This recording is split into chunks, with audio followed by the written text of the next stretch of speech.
உங்கள் யுவராஜ் நீங்கள் பார்த்துக் கொண்டிருப்பது யூ சீரியஸ் யுவராஜ். நாம் எதை பற்றி பார்க்க போறோம்னா, அவர் honourable chief minister of Tamil Nadu அவர் தாவேகாவினுடைய அறிக்கையான மகளிர் சுகாதாரம் மற்றும் ஆரோக்கியம் குறித்து நம்ம சேனலில் டீட்டெயிலாக டிஸ்கஸ் பண்ணுவோம். ஃபர்ஸ்ட், கர்ப்பிணி பெண்கள் உதவித்தொகை.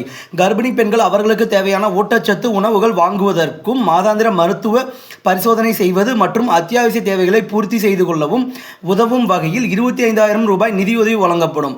அடுத்த 2வது பாயிண்ட், மாநிலம் முழுவதும் தாய் கேர் என்ற பெயரில் கர்ப்பிணி பெண்களுக்கான சேவை மற்றும் உதவி மையங்கள் அமைக்கப்படும். இந்த மையங்களில் கர்ப்பிணி பெண்கள் அவர்களுடைய பிரசவ நாள் நெருங்கும் வேளையில் தங்கியிருந்து பயன்பெறலாம். இந்த மையங்களில் கர்ப்பிணி பெண்களுக்கு கட்டணமில்லாமல் உணவு மற்றும் மருத்துவ உதவிகள், தொடர் மருத்துவ கண்காணிப்பு உள்ளிட்ட சேவைகள் வழங்கப்படும்.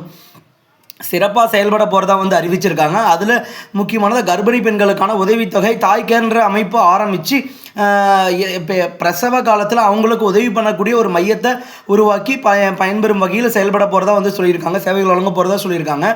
அடுத்ததாக பார்த்தீங்கன்னா, விலையில்லா சானிடரி நாப்கின்.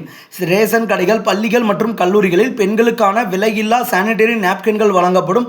ஒவ்வொரு ஊர்களிலும் முக்கியமான இடங்களில் சானிடரி நாப்கின் வெண்டிங் மெஷின்கள் அமைக்கப்படும். அனைத்து அரசு பள்ளிகளிலும் கழிப்பறைகளிலும் பயன்படுத்தப்பட்ட சானிடரி நாப்கின்களை முறையாக அப்புறப்படுத்துவதற்கான ஏற்பாடுகள் செய்யப்படும்னு சொல்லியிருக்காங்க. மிகப்பெரிய அளவில் இறங்கி ஆலோசனை செய்து என்னென்ன பண்ணால் மக்களை ரீச் பண்ண முடியுன்றதை ஒவ்வொரு பாயிண்டாக செலக்ட் பண்ணி பண்ணிட்டு இருக்காங்க.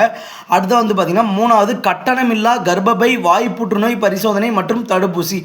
9 முதல் 14 வயதுள்ள சிறுமிகள் அனைவருக்கும் கட்டணமில்லாத HPV தடுப்பூசிகள் போடப்படும். மேலும் தமிழகம் முழுவதும் உள்ள ஆரம்ப சுகாதார மையங்களில் 30 வயதுக்கு மேற்பட்ட பெண்கள் அனைவருக்கும் கட்டணமில்லா கர்ப்பப்பை வாய் புற்றுநோய் பரிசோதனை செய்யப்படும். ஒரு ஸ்கூல் காலேஜஸ் படிக்கக்கூடிய பெண்களுக்கு HPV அப்படின்னு சொல்லக்கூடிய தடுப்பூசி போடப்படும் சொல்லியிருக்காங்க. 30 வயதுக்கு மேற்பட்ட பெண்களுக்கு வாய் புற்றுநோய் மற்றும் கர்ப்பப்பை பரிசோதனை செய்யப்படும் சொல்லியிருக்காங்க. அடுத்து பார்த்தீங்கன்னா, பழங்குடியின பெண்களுக்கு சோலார் அடுப்புகள். பழங்குடியினர் மற்றும் மலைவாழ் பெண்களுக்கு விறகடுப்பு பயன்படுத்துவதில் உள்ள சிரமங்களை குறைக்கும் வகையில் கட்டணமில்லா சோலார் அடுப்புகள் வழங்கப்படும் சொல்லியிருக்காங்க.